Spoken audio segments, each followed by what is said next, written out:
The Eastern Cape Liquor Board has opened criminal charges, rather laying those criminal charges against the owner of Enyobeni Tavern in East London. 21 youngsters died there during the weekend. While the cause of death has yet to be determined, officials have ruled out a stampede, which was initially reported.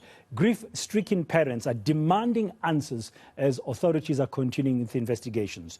Meanwhile, Scenery Park youths are planning a vigil tonight in honor of the teenagers. Senior reporter Aviwe Mtila covering that story for us, joining us now live from East London. Good afternoon, Aviwe. A lot of questions still. We are still awaiting the outcome of the pathology and the laboratory tests, autopsies, whatever they are busy doing now, while the police are also investigating and the community is still grieving.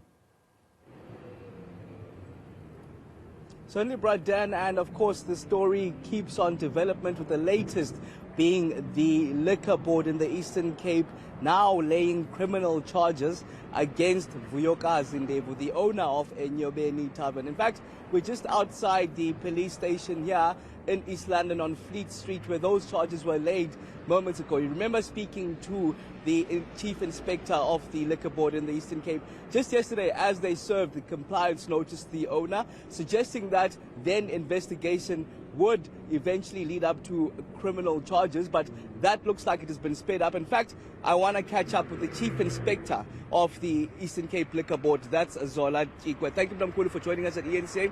But let's first maybe detail what you're charging Vuyokazi Ndevu with. Okay, thanks once more, Aviwe.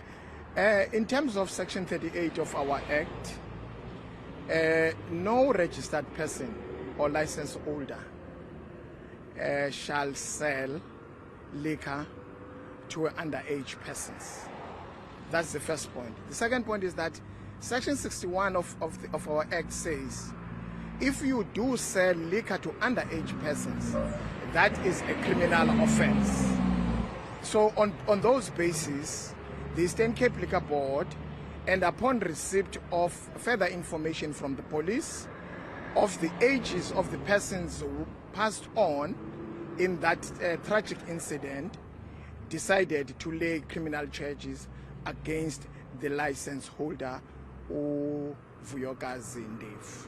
Now, in speaking to you yesterday, you suggested that it could be a lengthy process to get to eventually laying the criminal charges, given that you were saying that there still needed to be investigations. One, are you done with those investigations, and what led to then these charges being laid just a day later? Thanks once more for the question, Aviwe. The preliminary evidence that has been presented to us by the South African Police Services that relates to the ages of the persons who passed on in that incident demonstrate clearly that the persons were under the age of 18 years. Hence, the board decided to lay criminal charges against the license holder. And are you done then with your investigations that you said needed to happen still? We are not done with all the investigations, Avi. But the information that we have now give us enough evidence for us to lay criminal charges against the license holder. That is the ages of the persons who passed on in that tragic incident. Okay, and then maybe a preview for our viewers. What's going to happen next? Is she going to be arrested? We will leave that to the South African Police Services, Avi. They will have to conduct their own investigation. And if they are satisfied with the charges that we have laid against this person, we hope that they must just proceed and arrest the person on the basis and on the strength of the evidence that we have presented to them. So we've been speaking to a number of neighbors and the youth even in the evening yesterday, suggesting that they've laid several complaints to the police around the teenagers that are allowed there. You said yourself you hadn't received any complaints, but it's quite mind-boggling as to how you wouldn't know about teenagers that regularly go at this tavern. Are you doing enough as the Liquor Board to ensure that compliance is held at various taverns around Eastern Cape? Thanks once more again for this question, and correctly you asked the same question yesterday. And we indicated that we do conduct compliance monitoring inspections in the taverns around the Buffalo City. Let me make one example. In Buffalo City, we've got plus minus 1,000 registered liquor outlets with about 2 liquor inspectors to conduct compliance inspection in all of those outlets. And the kind of complaints that we mainly receive are complaints that relate to noise pollution, which falls outside the competency of the Eastern Cape Liquor Board. We have not received complaints about children or underage kids that are frequenting that tavern. We do not have that complaint as the Eastern Cape Liquor Board. Do you have capacity? You mentioned over 1,000 liquor traders with only 2 inspectors for all of these thousands. Is it a capacity issue then that makes you not reach certain parts, or what are we lacking? Certainly it is a capacity issue.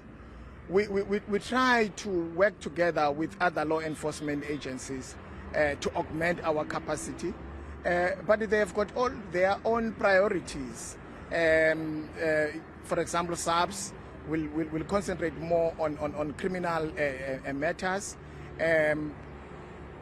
But in as far as the liquor board is concerned, we have capacity constraints in reaching out in all registered liquor taverns in the province with the number of